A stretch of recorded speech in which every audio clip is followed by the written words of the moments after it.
It's National Hockey Night on the Sports Exchange, everybody. My name is Scott Morgan, Ruff from Motor City Madmouth. Glad to have my group here, Pens and Sports, Mike Stanley. Hey, Dylan. Thanks for having me. And everybody, welcome to the big show. Mike, get to see you on Sunday over at the Black Rock out in Fort Lauderdale. Look forward to finally catching up with you for Mother's Day breakfast, brunch, whatever you want to call it. It'll be fun, and Candy's going to be working on your bio. We're going to take some pictures. We're going to have a good old time planning what we're going to do. Looking forward to seeing you Sunday at long last. Sounds good to me. And George Eichhorn, I don't care what you do with the Tigers. It doesn't matter, although I am watching them now. But it's good to have you back in Pennsylvania. We have a busy agenda today, so let's get this thing started.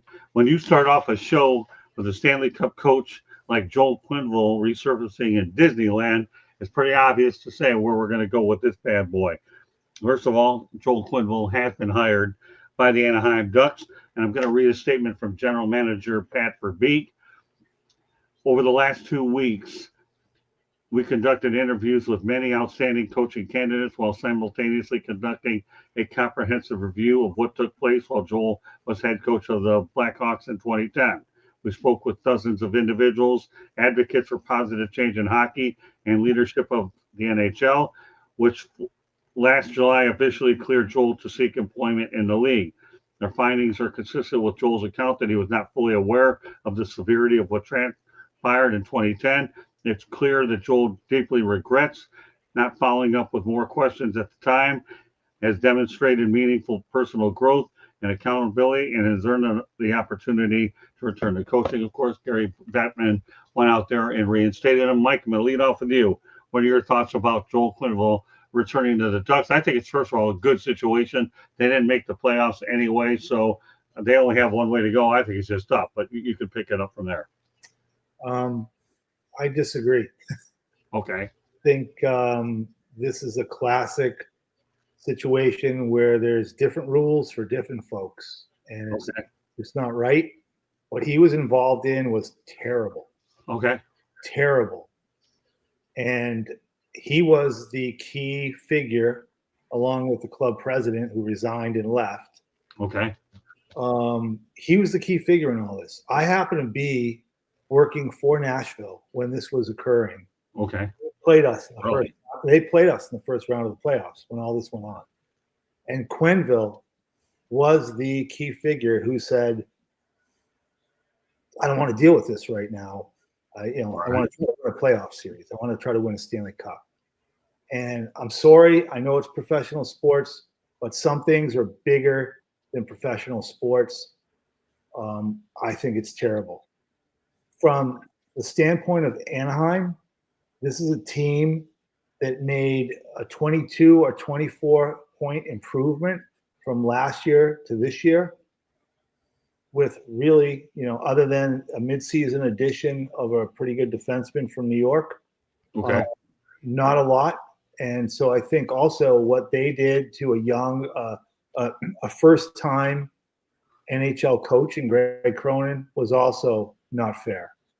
Okay. And it's obvious now that this stuff was going on before they let Cronin go, because there was no reasoning for why they let Cronin go, and now I see why. So I just think it's terrible. I think it's terrible for sports when we let some people off the hook because of their pedigree as a coach or a player or other things, when there's probably other people that if the same thing, they were involved in the same thing, wouldn't be given that same grace. Well, you know what? I have you on here for a reason.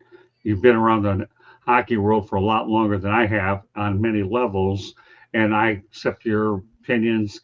I take them to head and I take them to heart. I certainly totally respect everything that you're talking about, and I'm glad that you provide your input. Right. I just know in my opinion, and it will be slightly different. And let me just add one thing, Scott. Yeah. Like, what is this personal growth, and what did he do since he's been suspended? You can't just throw out a statement like he's had great personal growth. What did he do?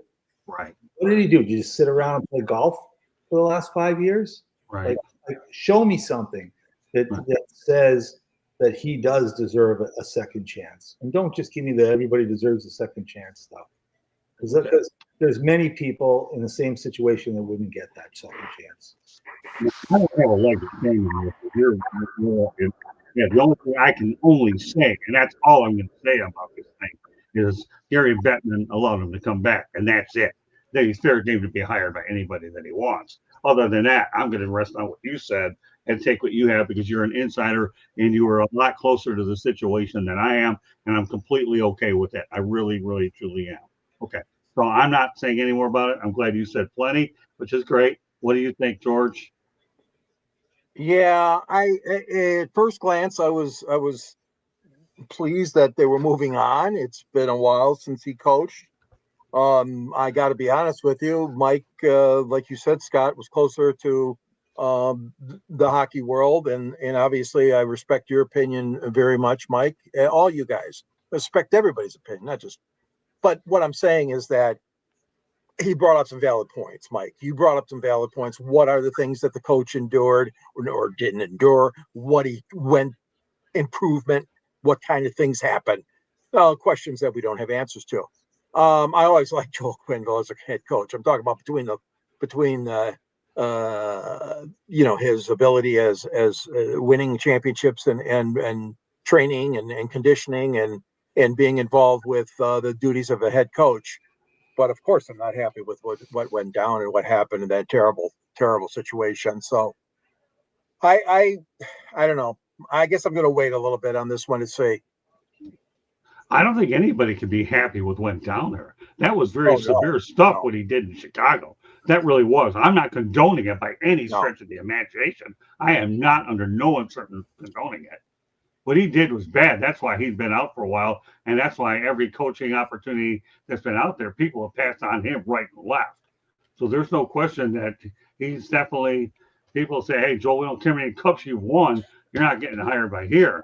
It just so happens he happens to get hired out in Anaheim, of all places, and that's all I'm saying. I'm not going any further than that. Period. What he did in Chicago was outright wrong. Stan Bowman obviously was there, and he ended up leaving as well. So he was obviously part of that debacle that occurred there as well. So again, Mike, I'm taking you exactly for what you said because you're much closer to the situation. And why do you think I let off with you? Because I wanted to go to a guy who's a lot closer to it. All right, Benson, some thoughts.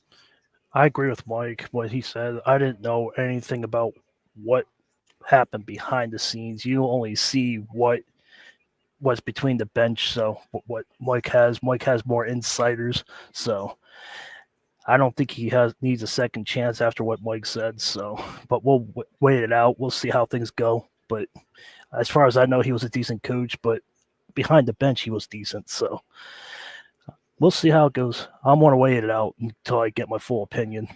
Well, I think a lot of people are going to have to take a wait and see attitude on this anyways. Go ahead, Mike. Right. I mean, the guy was a tremendous coach. I mean, won Stanley Cups as a coach. He was a tremendous player back in his day, and he's probably a tremendous guy. I'm not going to argue that. But what happened to this young hockey player will scar him for the rest of his life. Right. And, Stan Bowman, yes, he was the GM there. He was a first-year GM with literally no real authority or power there. Quenneville had all the power in the way things were structured then. And Quenneville made the decision to move forward. And also, I don't know how old he is now, but maybe 70. He's won Stanley Cup. He's got plenty of money. I don't know why you need to bring him back. There's plenty of other good quality coaches out there. And again, this is the part I blame on Anaheim. They threw a new head coach who did a terrific job out there under the bus just so they could run out and get this guy. And that's wrong. Well, Joshua, you didn't hear what Mike had to say, so yes, I encourage you to go back. But what he just said here tells you that Mike Santos is not a fan of Joel Quenneville, putting it mildly. All right, let's talk about another major coach. Not that I'm not a fan of Joel Quenneville. I just don't think this is a just decision. Right. Okay. Well, that's fair enough.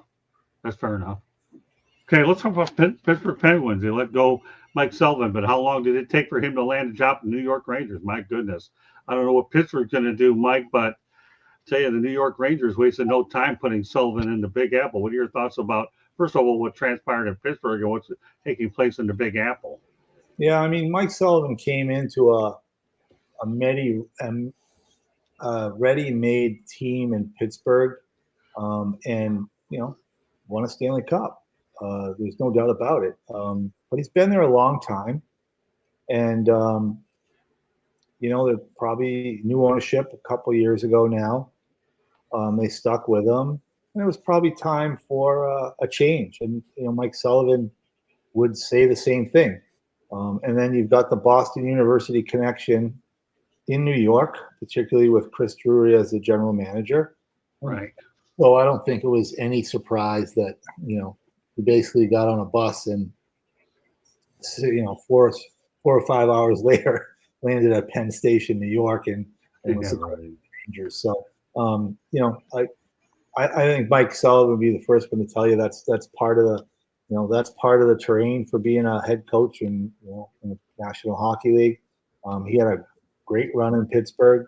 And honestly, it's going to take that team a while to turn things around right now. They've got some big decisions to make, which usually happens with championship teams when they're at the end of their run. And so I don't think he would have been the right guy going forward there to go through some sort of development phase to get the Penguins back. So he's in a good spot with a team that, if nothing else, has a lot of talent, but just needs an attitude adjustment in the Rangers. And everybody was picking them to maybe be a Stanley Cup finalist this year, but that team was one of the softest teams mentally I've ever seen. I mean, what a bunch of crybabies. I mean, that's how I would explain the New York Rangers this year. Yeah, it's hard to believe they're coming off a President's Trophy and they laid an egg as badly as they did. George. Yeah, I think this is a good move by the Rangers. Obviously, time for Sullivan to move along. Basically, he's been in Pittsburgh for so long, taking nothing away from what he achieved there with the Stanley Cup championships. But you nailed it, Mike. The Rangers were too soft this year. Peter Laviolette, I don't know what was going on over there. I mean, they had some injuries, but all teams have injuries. And Chris Drury acted fast. He made the move last Friday and, trying to see if Mike Sullivan can work some magic at Madison Square Garden. I'm not so sure. They do have a lot of talent, but they just were not giving, to my eyes, they were not giving a full effort, like you said. They're nowhere near giving the 100% effort that they need and game in and game out. So I think it's a good move for both teams. Pittsburgh was ready to move on, and I think the Rangers did the smart thing in getting Sullivan signed. Okay, Penguin, you have last word on this one. I'm a big Penguins fan ever since I was a little kid. I've seen coaches come and go. I appreciate Mike Sullivan, what he did. He won back-to-back championships, but if you don't win, get close to the playoffs, and you lose the locker room, it's time. And I thought he was going to be fired a year or two.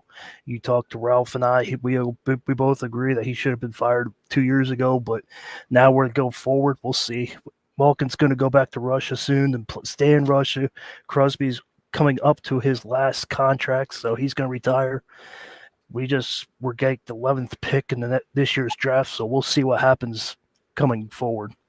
Hopefully, we get right pieces. So what a difference a year makes. Steven Stamkos goes to the Nashville Predators, and he missed the playoffs. And the Tampa Bay Lightning were eliminated in the first round by the Florida Panthers 4-1.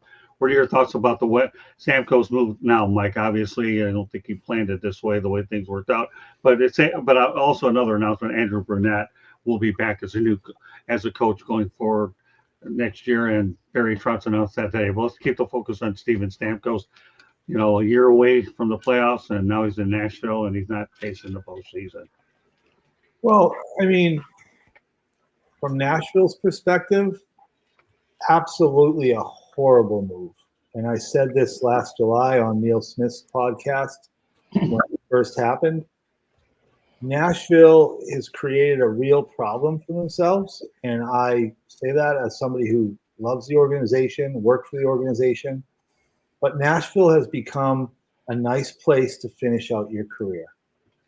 It's a nice place with nice weather. There's no state income tax. My wife's happy. I've already won Stanley Cups. Oh, we lost tonight. That's okay.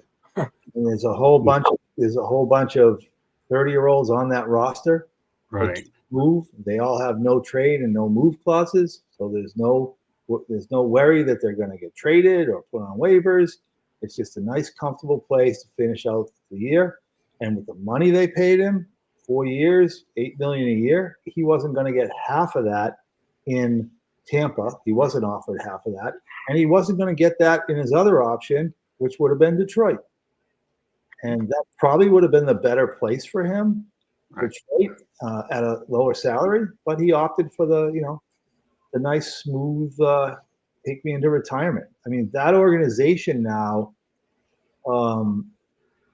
they remind me of the LA Kings in the 70s and 80s. They remind me of the Florida teams in the 90s, where this is what a great place. And my wife loves it here. So happy wife, happy life. And so we don't win. We don't make the playoffs. Who cares?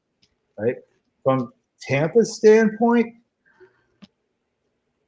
they filled his spot. I don't think not having Stamkos is what cost them in the first round of the playoffs. I don't think they were prepared to play playoff hockey, especially the way you have to play it against the Florida Panthers. I mean, the first game in their own building, they just got pushed around all over the ice. Yeah, they sure did. Pretty much happened throughout the series, but especially game one, the Panthers came in and knocked them on their ass, and the series was over. But I mean, as far as replacing Stamkos production for Tampa, I mean, they did that, especially when they added Jake Gensel. So I that's my thoughts overall. George, obviously, everybody in Detroit wanted to see the Yzerman, Stamkos. Yeah. But what are your thoughts about Steve? So isn't it ironic? A fellow named Tarasenko comes to the Red Wings instead of Mr. Stamkos, and we all know how that worked out. Yeah. At least one season, horribly. And the Wings, obviously, just like Nashville, didn't make the playoffs. Stamkos got a lot of good hockey, and again, Mike, you've shared some very deep knowledge of the situation with the way you describe a lot of these middle-aged or upper-age players and that comfort zone, that comfort with their family, their wives, whatever. It is a little bit disconcerting to me, because every team is out there, and every team is supposed to have one goal in sight, obviously, to win the Stanley Cup. And when we get into situations like this, you've got to scratch your head. You say, what's going on with some of these players? And why did it happen to Stamkos like that? Why did it happen to Nashville like that? I mean, they had a really good team for many, many years. They just couldn't win it all. But I think he'll bounce back. I think that'll be, but whether the whole team will bounce back, who knows? That's a shame. But like I said, we've got a lot of teams in that same area, that gray area that Nashville's in right now. But Stamkos still have, I think, a lot of good hockey left, and he's making a ton of money. He better hustle. Well, I'll tell you, Nashville's a beautiful city. Mike, you and I both know that as well. I have my sister-in-law, my brother-in-law lived there, and of course the niece lived there, and it's really a beautiful, beautiful place. And Bill Wickett, by the way, George, I don't know if you knew this. Yes, is with Nashville as well. So you told me. So quick talk, Penton, on Stamkos. We have a lot to get to today here on the Sports Exchange. So here we go. Him and Larkin would have been nice as quick win. I thought he was going to the Red Wings, but that's why I said that him and Dylan Larkin would have been nice. But he made his choice, so I'm glad he's happy. But like Mike said, no Stanley Cup. Oh well, he's at Nashville, so he's happy. So that's my take on that. Okay, you're right, Scott. It is a nice place to be and to live, and that's the problem, especially when you've got 10 30-year-old or older hockey players on your roster. It's just a nice place to be, and you've got all sorts of former players that have moved there and make it their home now, from Ryan Getzlaf to Ryan Smith. Brett Hull has a home there now. So it's for a guy that's 33, 34 years old, it's a great place to live. So all the old guys you used to play with, you're still playing. Yeah, like I said, I can't say enough good things about Stamkos and his decision to at least move to Nashville. He listen, like you say, he's got the hardware, he's got the money, and he's got no state income tax. It just can't get a whole lot better than that. Right. He chose 32 million over 9 million. I mean, who didn't make that decision? Well, I'll tell you what, on next Wednesday's edition of the Sports Exchange, what I'm going to do, and what I'll even do, Mike, okay, is incorporate it if we're on Thursday night into our, because it's just going to be you and I next week. We're going to be doing shows solo where we can do a lot more rapid fire topics while other people on this crew do other nights. I'm going to include the California income taxes, and you and I are going to have a field day with that one on our own. That'll be on Wednesday and Thursday night, so you and I can talk about it. So it'll be interesting. And I'm going to do that because out of respect to what you just said here about Stamkos, let's face it, you know your math well, $9 to $13 million is an awful lot of money, and you can't make that up. When you don't sell a hotel room, people, you don't get that money back or anything like that. So once it's lost, it's lost. So Stamkos isn't stupid. $4 million in Tennessee isn't a bad thing to do.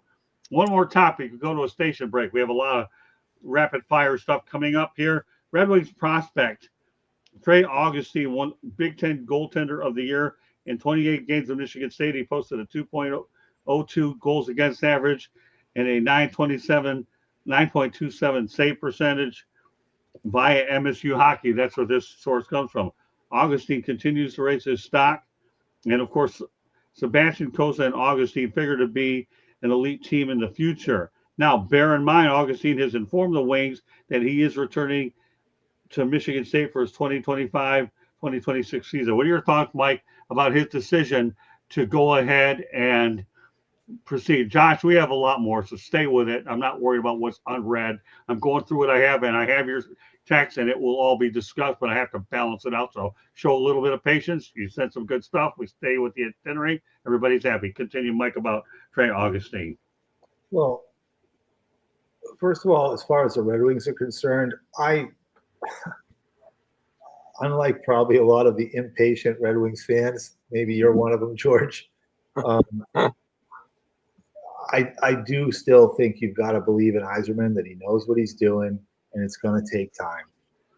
And I understand, like all teams that are sort of, like George said, in that gray area right now, it's difficult to get out of there.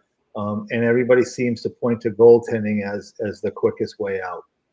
But goaltenders take a heck of a lot more time to develop than skaters do in the NHL.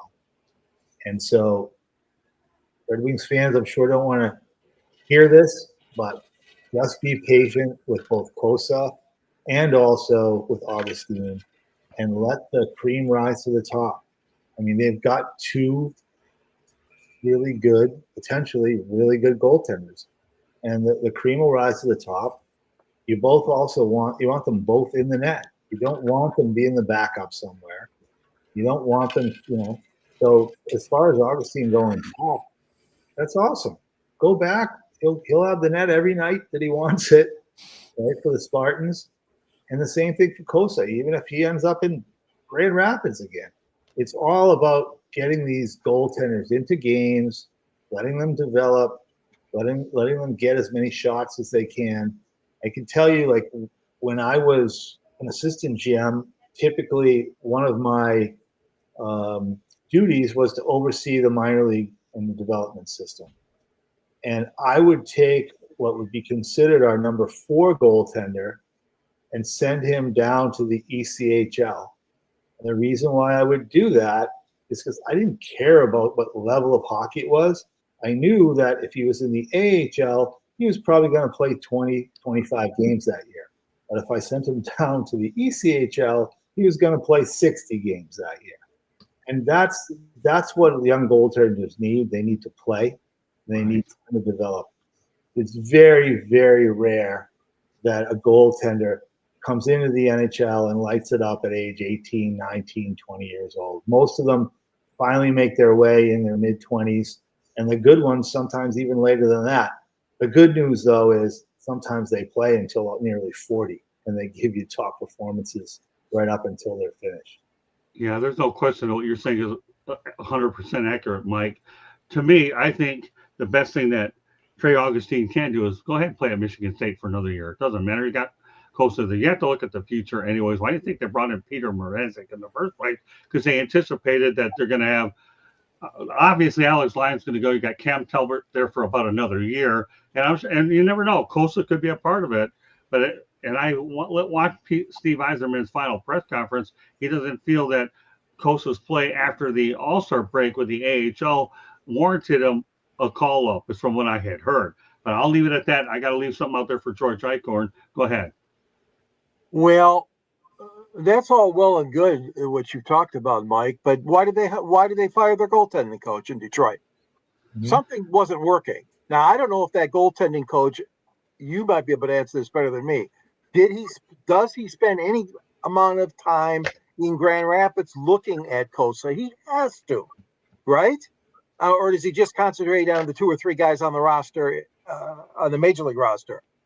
My question, I don't know I didn't even interview this coach this year, but I mean, it just seems odd. They fired the video coach and they fired the goalie coach. Yeah, I don't know how their goaltending coaching works in Detroit. I know that in the organizations that I've worked in, some of them have had a couple of goaltending coaches. Most of them have had at least a couple of goaltending coaches. Okay. And it worked one of 2 ways.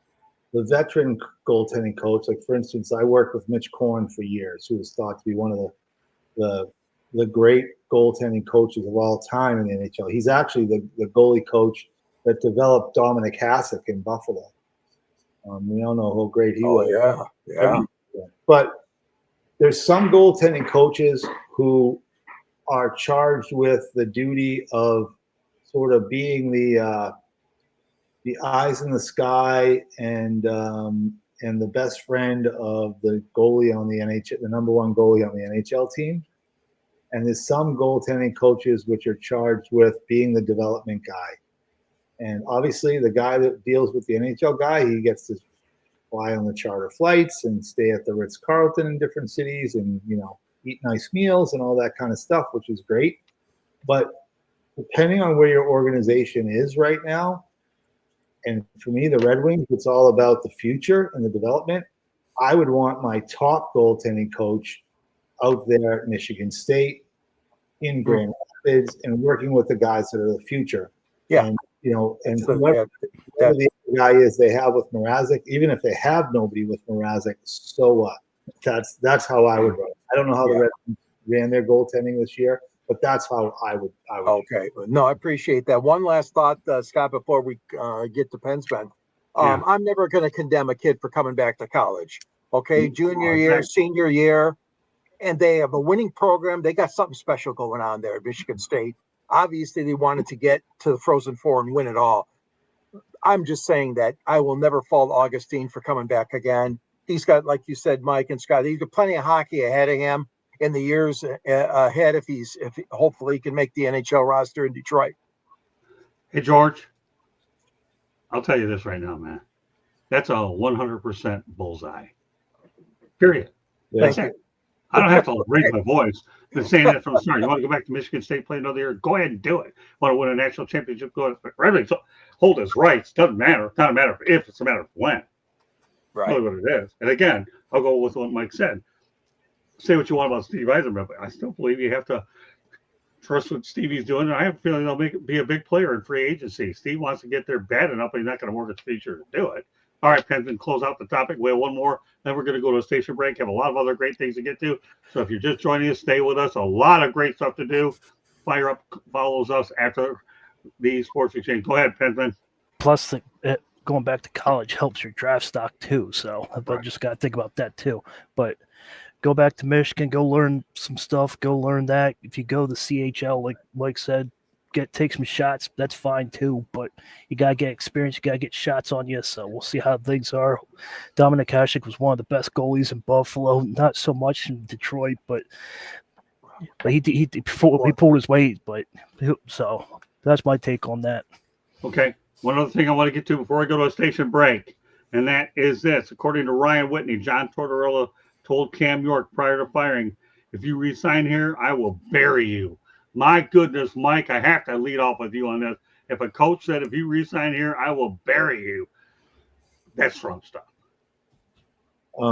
Our good friend isn't with us this week, so I'm going to take his place and say, I am so sick of the media and all the influence they have on this BS. Right. Like, who is Ryan Whitney? Right. Because he's on the Spit and Chip podcast. I mean, his job is to make all kinds of noise in these types of situations, right? And I know Ryan, and he played a bit.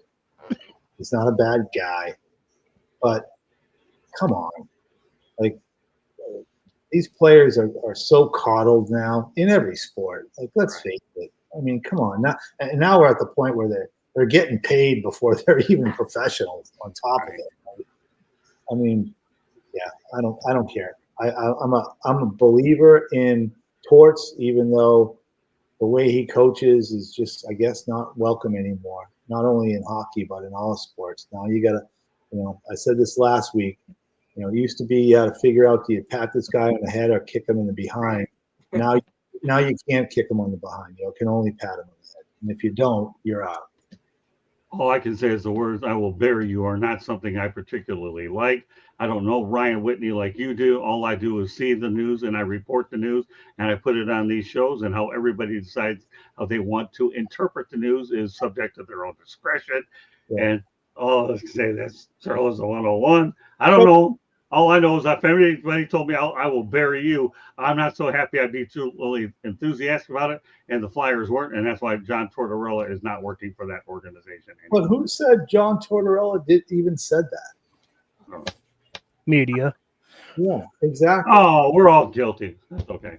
I get it. Probably media.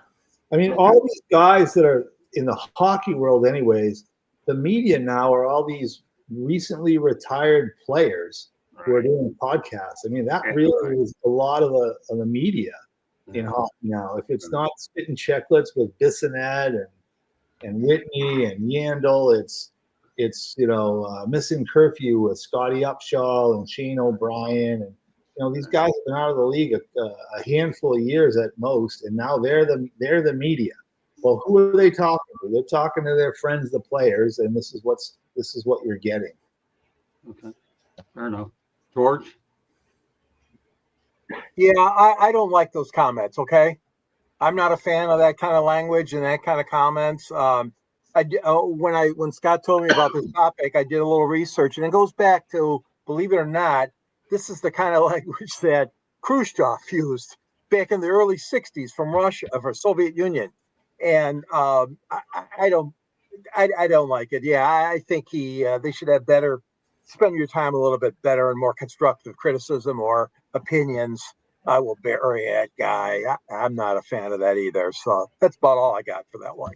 That's okay. Nobody said we have to talk like an encyclopedia on the topic. All we're doing is addressing it head on and then going from there. All right, Penson, you got final words of it. I just don't like the words I will bury you, but then if some people cross the line with me, I will anyway. So it doesn't matter who am I to go out there and say it when I do it. It's just like everybody says, right? Would you agree with me on this? If you cross the line and you're mad, you will bury them, right? Now, I'm not saying Ryan Whitney with me. It's just coming from the Motor City man mouth that you cross the line with me. You get the drift. Okay, that's all I'm saying. I don't know who Ryan Whitney is. God only knows. I never will meet this guy anyways.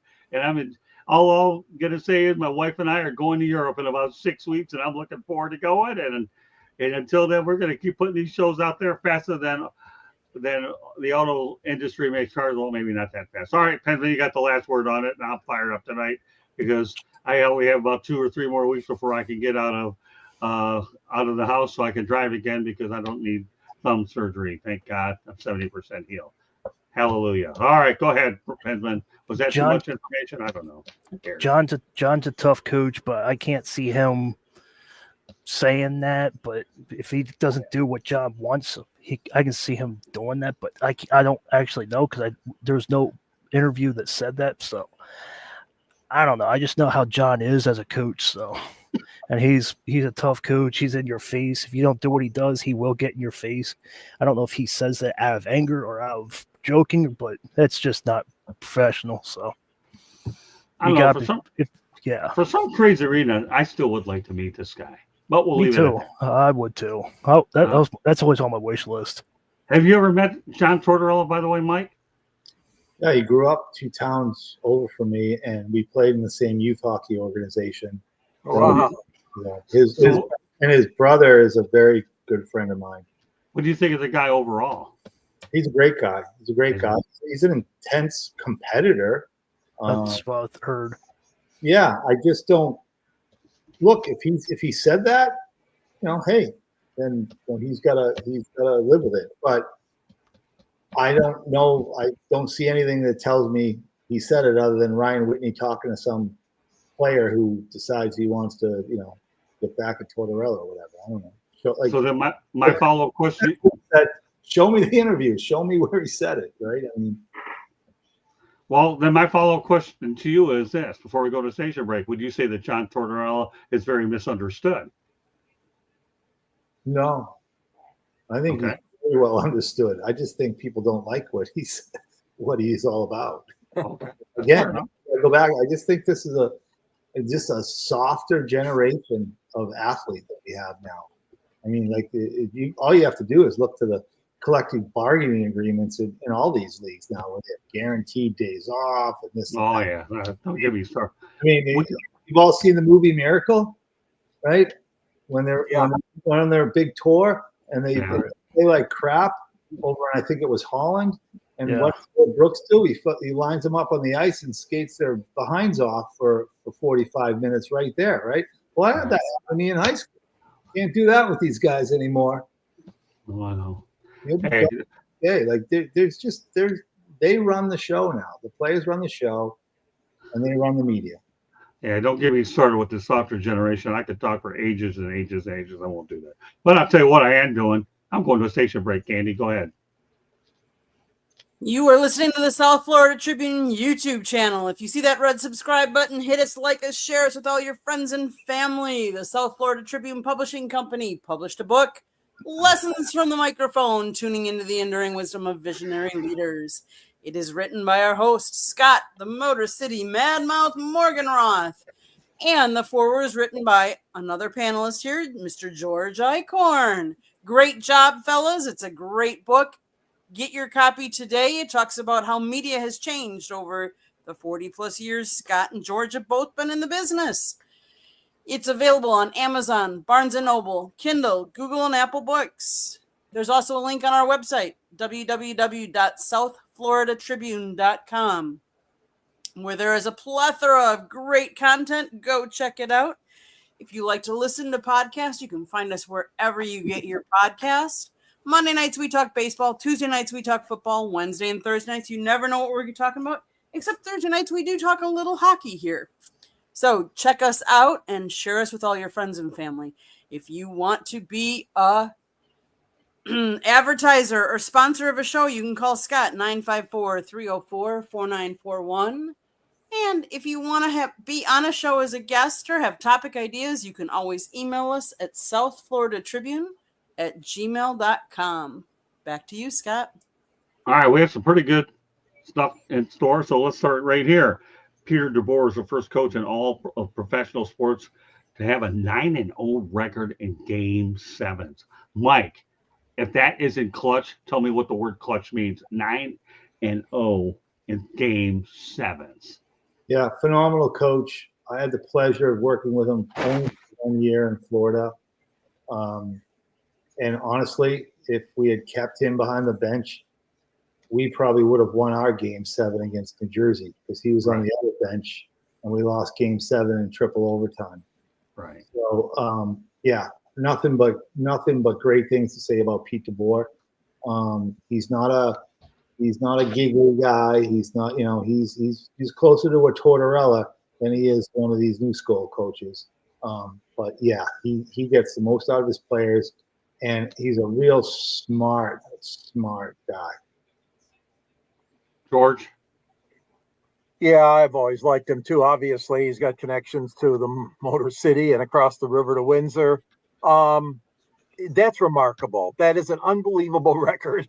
I don't care if you're coaching minor leagues, amateurs, the NHL, to be that perfect in Game 7. I heard that too the other day. I couldn't believe it. That is a phenomenal record and something to really be proud of, which I'm sure he is, and all of his followers. It's just an incredible feat. But yeah, I like him too as a head coach.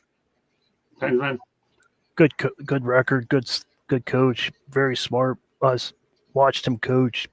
He's got a good 4-3-4 defending the blue line, like what he does. He was really smart with his players, so can't say nothing negative about the player, about the coach. I mean, I really like to see him win a cup. He deserves it.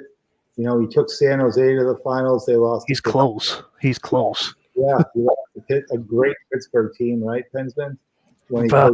Yeah, yeah, we need him right now. Yeah, he lost to he took New Jersey to the finals and lost to LA.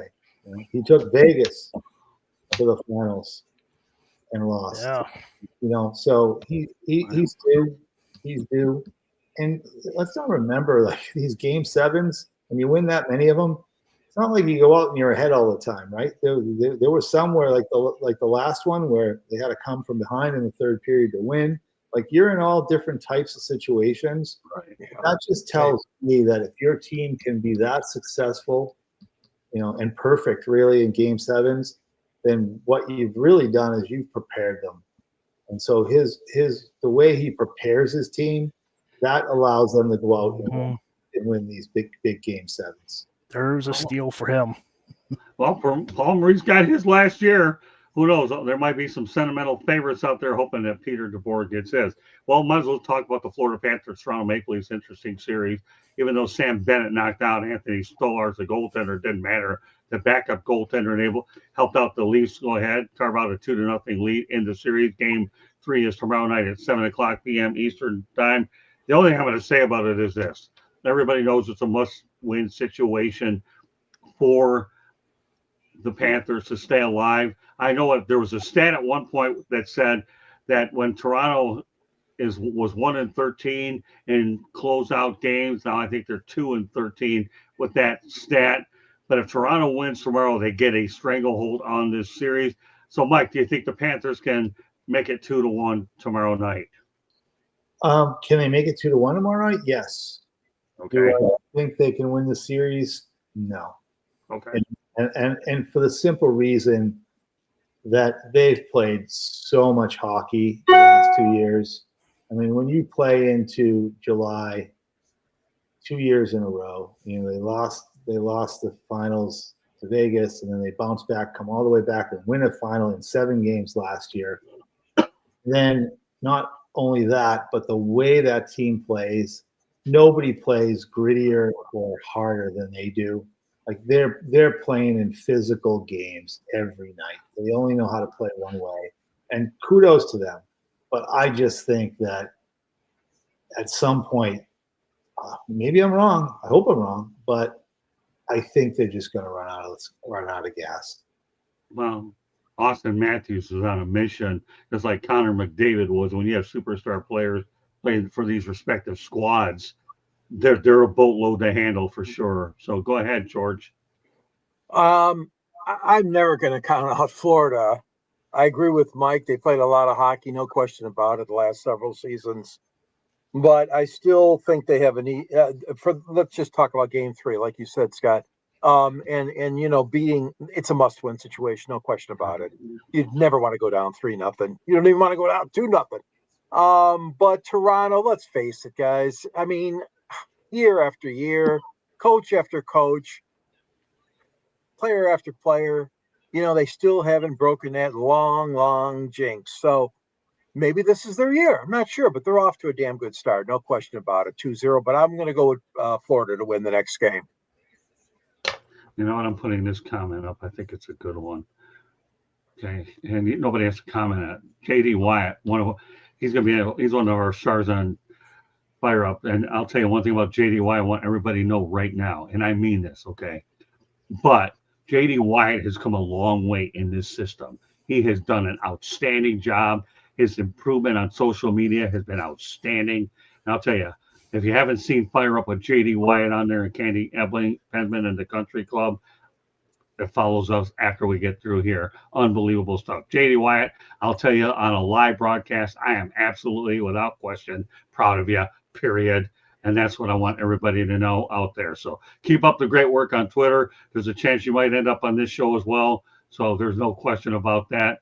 I don't mind heaping up praise in front of everybody because there's a lot more to this operation than the people that are on all the time. There are people behind the scenes like him on other shows that give us a loaded roster all the way around.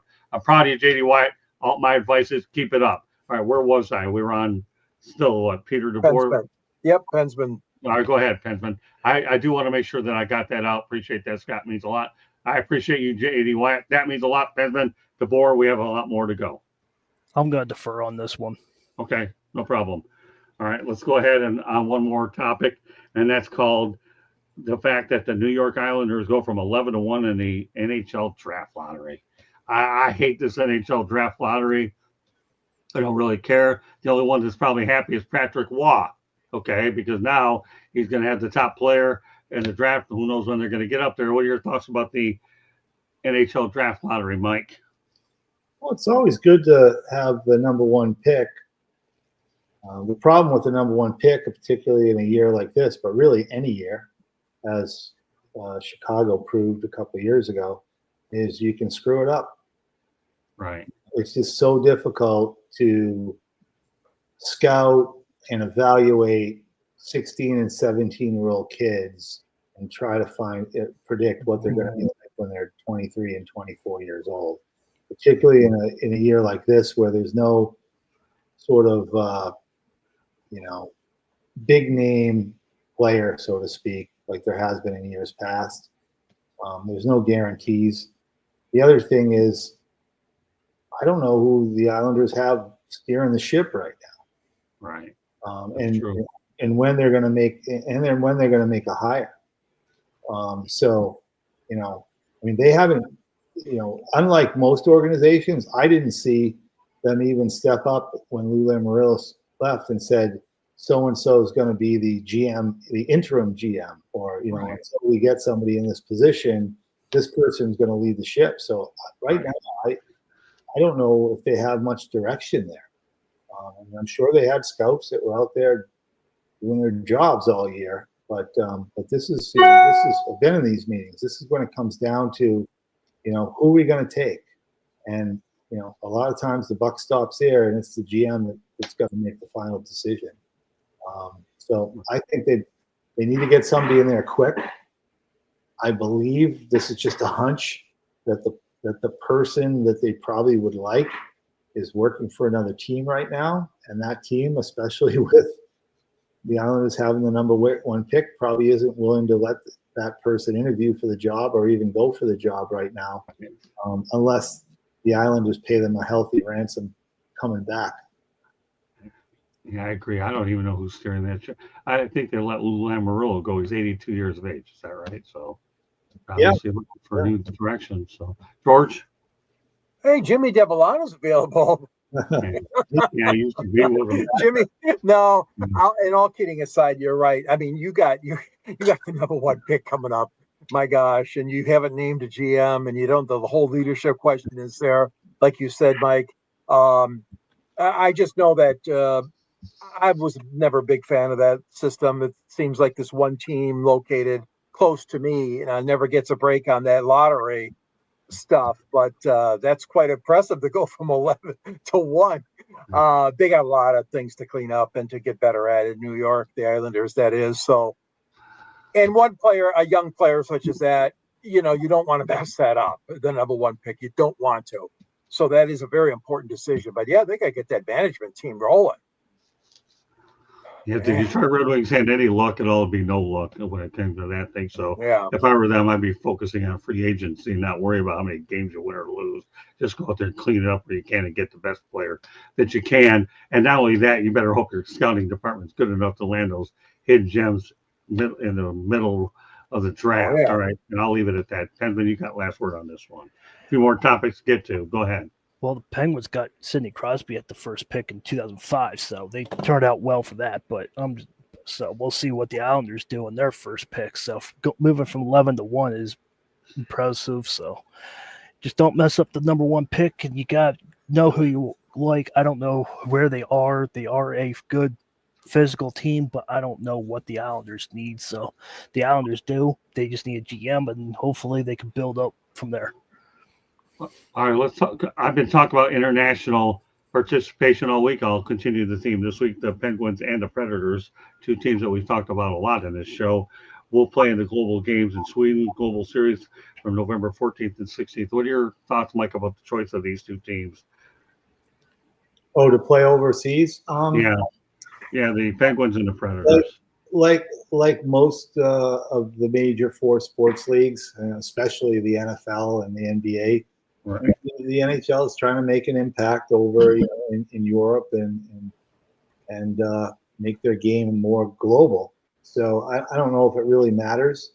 I know that the Panthers have been over a couple of times. I think both times to Finland. I know Nashville's been over now. This will be the second time that they've gone overseas to start a season. I know the teams don't like it. It really isn't a pain in the neck. I know the equipment managers hate it when you've got to travel those guys over there. But it really interrupts the end of training camp. Right. It's the end of training camp when you really have to make some big decisions on who you're going to keep on your club, who you're going to send down. Right. And then the other thing that happens typically is those teams that go over there, when they come back, because they sort of start the season a little early, then they get like a week or so off. And so the other teams are then, hitting their stride after playing a couple of games, and then you're jumping right back out there. So I think it's a disadvantage. I don't really think it matters who goes over there. I know sometimes they try to schedule certain teams with certain players depending on what country they're going to, because right. There's be a draw over there. But I don't know. I mean, Sidney Crosby's a competitor. He'll go wherever they tell him to go. But I think if he was given the choice, he'd probably rather, start the season at PPG Arena. Oh yeah. Yeah, sure. Hey, listen, the only thing I'll say about the topic is this. The NHL, I have to admit, was way ahead of the NFL on this, that they began globalization many years ago, back in the 70s when they had Russia, and they began to do all these other international tournaments. The NFL ended up catching on a lot further. So, yeah, the NHL that laid out the groundwork. The NFL, the NBA is starting to get much better at it once you had the Dream Team and the Olympics. And baseball, well, they're a little bit far behind on the 8-ball, but I'm with you. It may interrupt the season a little bit, but I still like the idea of 2 teams going out there trying to show their best talent to market the sport, and for no other reason. Market some of your best players internationally, and that's where I'll go with it. George? I feel closely aligned with what Scott just said than you, Mike. I think it is important for hockey. Hockey is a global sport, as we all know. The stars come from all over the globe to play hockey in the NHL. And I know the Red Wings have been there several times, especially when Sweden or Scandinavian countries are involved. But I think it is good for hockey. I think it's good for your product to advertise it more. And I know there's drawbacks, like you said, but certainly it's better for the sport itself, I think. To see the NHL players, whether they go to Europe, whether they go to another part of the world to play, it's kind of cool. I like it. It's cool. But I'm not doing the traveling. Well, Penman, your team's going to Sweden. What do you think? I'm not surprised. Everybody needs to turn, but NFL is going to different countries. WWE is going to different countries, so I'm not surprised if NHL move in this direction. Like they want other countries learning the sport, because a lot of sports are into pickleball, soccer, whatever they're into. They're just trying to get more sports into. This is a brand new sport, so I don't know if Finland knows anything about hockey, so that's why they're going to introduce it. So that's my take on that. I'm proud of it, though. So put it on your calendar, people. Penguins Predators in Sweden on the Global Series November 14th, 16th. Of course, we still have to get to the Stanley Cup playoffs. We don't know who the final champions are going to be, but it won't be those nevertheless. Two more things I want to get to. Kevin Adams confirmed that Lindy Ruff will return as head coach of the Buffalo Sabres next season and last year on his current contract deal. Mike, what are your thoughts about Lindy Ruff and where the Sabres are going? He's a good coach, but I think they need a better management team. Yeah, that's their real problem. Nothing against Kevin Adams, but he got put into the position with no experience. Right. They went through several other GMs before they even got to Kevin Adams, and none of them seemed to have a plan or anything worked out. And they're in tremendous trouble there because the sport has expanded into all these nice places like Nashville and Dallas and Anaheim and Florida and South Florida. When you're not winning in a place like Buffalo, not a place that free agents desire to go to. The taxes in New York State are very high. I know it's close to the Canadian border, but there's a lot of Canadian guys that would rather play in the sunshine of Florida than play in Buffalo. So I think they better get their act together, and it starts with their management before they worry about who the coach is. Yeah, Lindy Ruff is in a thankless situation. He really has had good success there before. The only thing I'm going to add to this, and I'll turn it around to you guys, is number one, Terry Pegula has done a good job with his football team, the Buffalo Bills. Oh boy, he has really lagged on the hockey area. Go ahead, George. Yeah, yeah. The old saying, "A cat's got 9 lives." My goodness, the Sabres are going back to the past again. Ruff, I believe, was 64 or something like that, and Don Granato, he couldn't get him in. What is it, 13 straight years now? I think their drought is much higher than even Detroit's. But Lindy Ruff obviously was well looked upon back in the days when the Sabres were cranking out the wins and having more excitement that they have generated lately. So I don't know. Sometimes they go back to someone like that to have a little bit of magic rub off, but we'll see what happens. And he's 64. He's not old, and he knows the situation there he's in. But yeah, they gotta do something. They gotta turn that franchise into a winning team, a winning playoff contender. I mean, it's overdue for Buffalo. Great city for hockey. I agree. Ben's got the last word on this one more topic, and then Mike Santos is going to give us an update on Hockey Operations LLC, which is the official sponsor of the Thursday night edition of the Sports Exchange. Of course, Mike's going to give me a whole lot more when we go out to brunch on Mother's Day. And while I go ahead, before I turn it over to Benjamin, I want to wish every mother out there alive, gone, and fathers who are taking the mother role a very happy Mother's Day out there. Our thoughts are there. My grandma Sophie, obviously, I love you. My mom, Shyla, and the rest of the mother figures that affected my life, but those two. And I can't forget Betty Ebling, my mother-in-law. I didn't have her a long time, but you want to talk about a woman who was a gem. Oh, my goodness. Katie was raised right. All right, Penson, go ahead, and then we'll let George, Mike, talk about their mothers after we do this final topic. Go ahead, Penson. Anytime you're in a city and you do not go to the playoffs, you don't get close to the Stanley Cup, Super Bowl, World Series, anything, the fans start getting itchy. They start getting irritated. They start getting riots and flipping out. So anytime in Buffalo, you got to get something in order. I love it because they're in the Eastern Conference, so they can stay on the bottom all they want. But Buffalo fans, just be patient. Every team goes through this. I don't know how long it's going to take. I'm going through it, so hopefully you'll make the turn and make the corner. So just be patient, and then we'll see what happens. Okay. Well, our final topic of the night, by the way, and what I'm going to do right now, I'm really curious about the Washington Capitals store. Let's give you some NHL. We'll give you some NHL updates as we speak right now. Capitals are leading the Hurricanes 2-0. Edmonton Oilers, and that's 16:43 left in the third. Edmonton Oilers take on the Vegas Golden Knights at 9:30 p.m. We'll talk about the Washington Capitals because they do represent the final topic, which is why I decided to incorporate the score incomplete as it speaks. I rarely do that, but when I'm segueing to a topic, this is exactly why I did it tonight. How bad was the Boston Bruins season? Get this.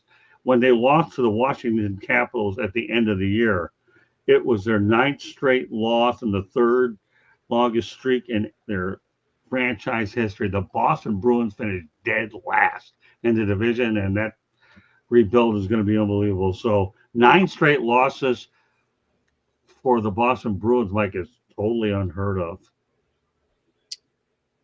They made some really big mistakes, and mistakes plural. First of all, they've made mistakes with their coaching staff. Right. They let go of Bruce Cassidy. Right. He did a terrific job there. And again, players not happy, complaining about their ice time.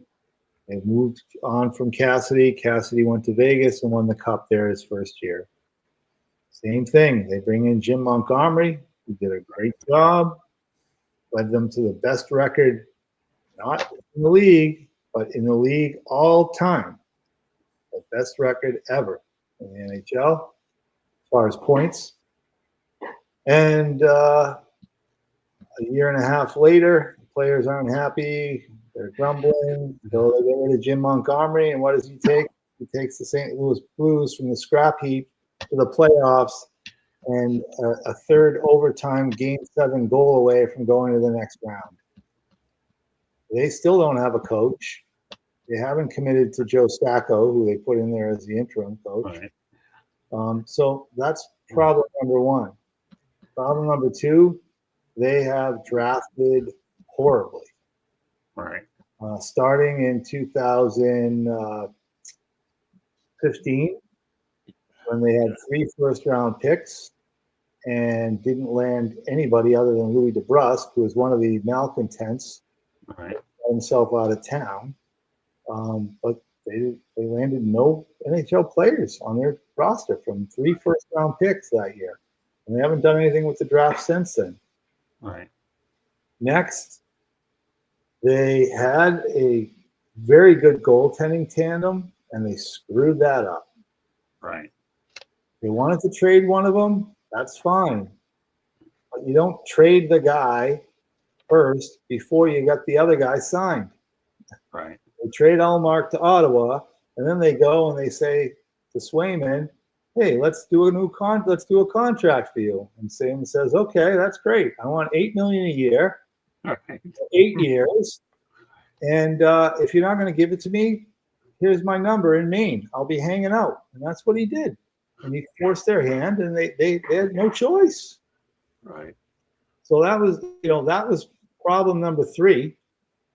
They also signed the kid, I can't remember his name now, but the kid that was basically banned from playing hockey because of a bullying incident he had with a handicapped kid in high school while he was playing in the United States Hockey League.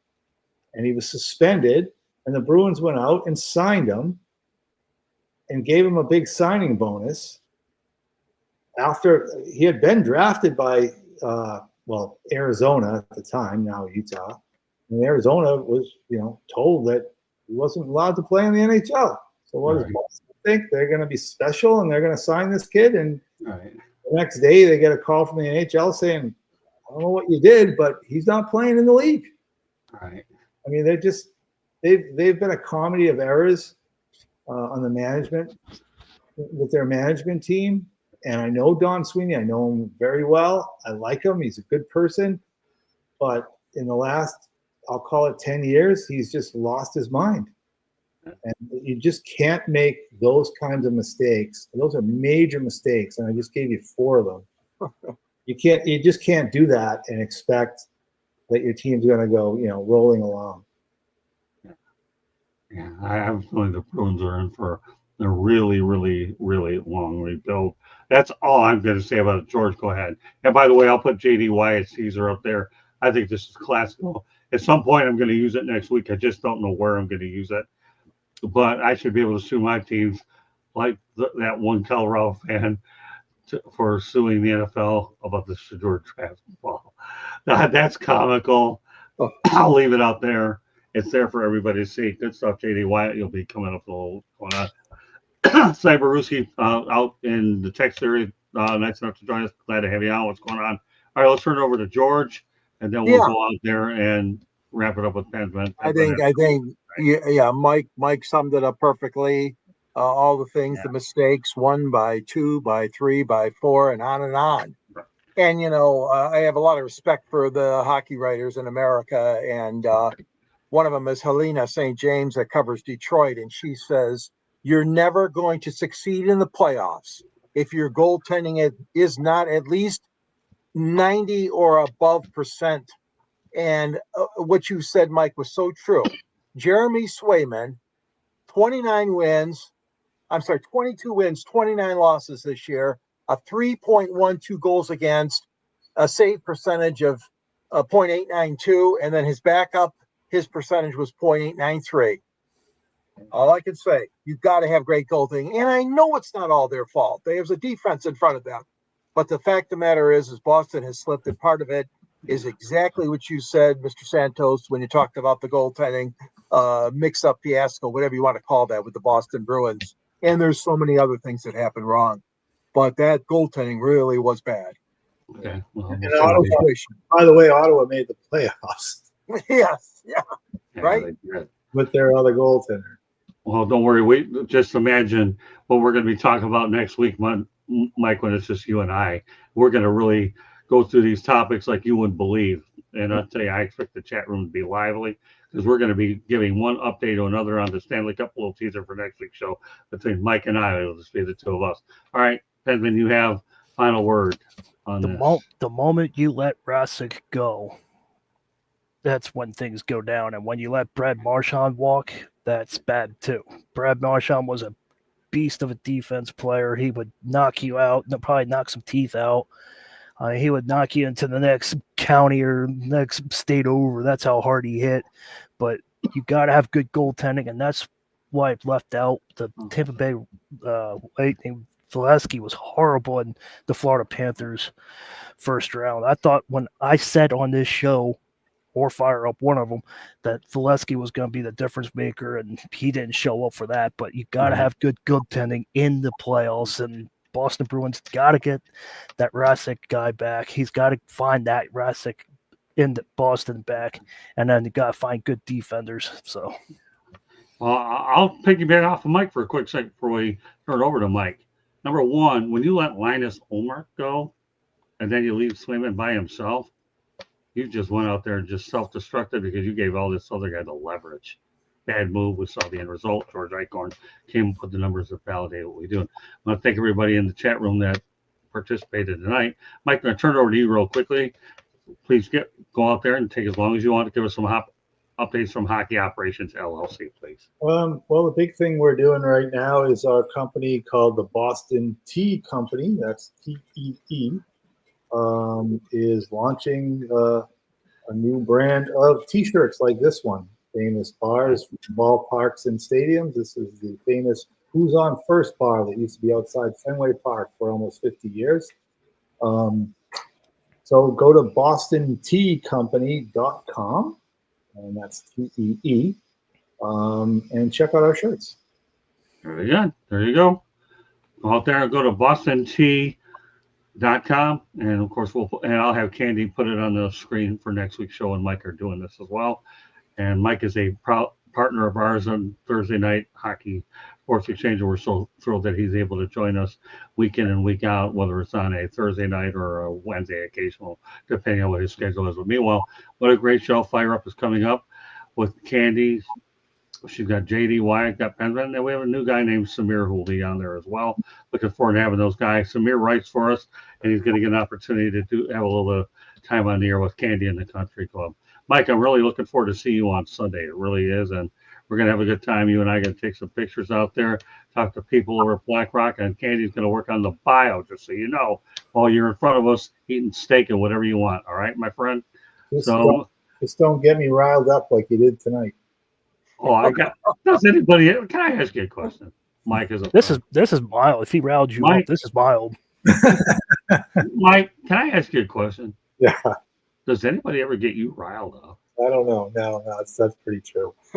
I know you're busting my chops because if I've ever seen a guy CCC Cool Calm and Collective, you're definitely it. Yeah, I was pretty tough to intimidate or get off my game back in the day. That's for sure. Yeah, I can imagine, but you're as smooth as silk on this show, man. I will say too, I did finish the Flying Pig Marathon in Cincinnati last Sunday. Hey, look at this. Look at this. Candy did this for you, Mike. BostonTeaCompany.com. Shannon Sharp behind the scenes. Really, seriously, really great stuff, Candy. BostonTeaCompany.com. That's awesome. So, how you like that? Go ahead. Talk about your marathon. No, I was just saying it was my second one this year. Yeah. Despite the temperatures in the 40s and the rain all day, it was a great event. 20,000 runners and lots of hills in Cincinnati. I've been there many times, but I didn't realize how many hills were there. And they were just as tough coming down as they were going up. So, how'd you do in it? I made it 4 hours and 40 minutes, which was a little slow, but given the temperature, the rain, and the fact that there was so many hills, I'm happy with that time.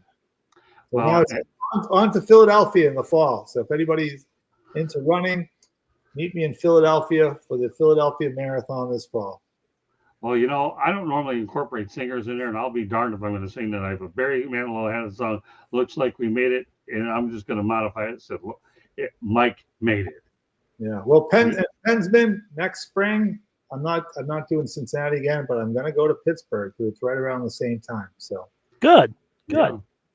You guys can go out there. There's plenty of hills over there too. No, picking these places, lots of hills. I don't know. Yeah. Well, not like that. The NFL draft is there next year as well in Pittsburgh. I don't know when I'll do that. All I can tell you is I'm looking forward to go overseas in about 5 or 6 weeks. And I'll tell you one thing. One of the places that we are going is Iceland. You ever been to Iceland, Mike? No, I hear it's beautiful. Yeah, I got a good travel agent down here that is hooking me up. We'll get into that more on Sunday. But what a great show tonight. And I know, Mike, there's no way you're going to sit here and tell me that I got you riled up. There's no way. If anybody gets me riled up and thinking on this panel, it's you, because I'm looking at the Joel Quenneville thing at the beginning of the show. And I tell you one thing, the amount of information and insight you had on that, hey, it is what it is. You're an insider. I just look at it on the outside, and I put it on the table, and it's up to you to go out there and tee off on it. And tonight on Joel Quenneville, you did that, and you educate. The one thing we do say this as we end this evening is our goal is to educate, entertain, and inform. And that's what we try to go out there and do there. With that said, Benjamin, really quick to let everybody know how people can get a hold of you. You can find me on X at Pensman Sports. You can find me on YouTube on Pensman Sports. You can find me on Twitch at Pensman Sports 07. And you can find me here Wednesdays and Thursdays nights. All right, George, you got a book to promote. That's some. Go ahead. Yeah, you can find my articles at the South Florida Tribune under the contributors section. At the end of my columns, there's always a link to this thing, my book called Detroit Sports Broadcasters on the Air. A lot of newer guys in that book, and Scott's in the book, and I'm in the book, but the important people in that book are the ones that did the long careers in Detroit and Michigan. You can follow me at gicorn@yahoo.com, contact me rather.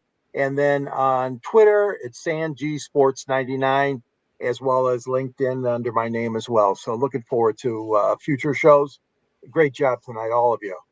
Mike, anything else you want to add other than Boston Tea Company? Is that what it's called? Put it up one more time on the screen, yeah. Candy. That's a priority right now. BostonTeaCompany.com.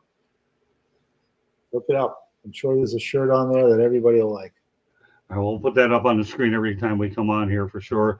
And we'll let everybody remind us that if they want to get some good quality T-shirts, they can definitely go ahead and go to your store. Great stuff. So, meanwhile, on behalf of Pensman Sports, George Eichhorn and Mike Santos, my name is Scott Morgan-Roth. Thank you for joining us on this edition of the hockey version of the Sports Exchange. I'm going to let Candy wrap it up with a station break, and then she can let us know exactly what's in store on Fire Up. J.D. Wyatt will be on there front and center, as well as everybody else. Go ahead, Candace. Well, my preview is you got to watch Fire Up to see what we're going to be talking about. But as far as my station break, this book, Lessons from the Microphone, Tuning into the Enduring Wisdom of Visionary Leaders, is written by Scott The Motor City Madmouth, Morgan Roth, your host, and the foreword is written by George Eichhorn. Go get your copy today. It's available on Amazon, Barnes & Noble, Kindle, Google, and Apple Books. There's also a link on our website, www.southfloridatribune.com. If you like to listen to podcasts, you can find us wherever you get your podcasts. If you want to advertise, call Scott, 954-304-4941. And if you want to be a guest on the show or have show ideas, you can always email us at southfloridatribune@gmail.com. Thanks. All right, what do you got in store for us later, Candy? Anything? Or you want to just throw that I teaser said it out was, there? the teaser was you got to watch us to find out, okay? All right, there you go. She said it again. All right, that does it for us tonight. Mike, see you on Thursday. And George, I'll see you Monday night. Penson, of course, here in the system. See you as we go. All right. Good night, everybody. And hope everybody has a great Mother's Day weekend. And Mike and I will be hanging out and just having some food. All right. Good night, everybody. Fire Up is next.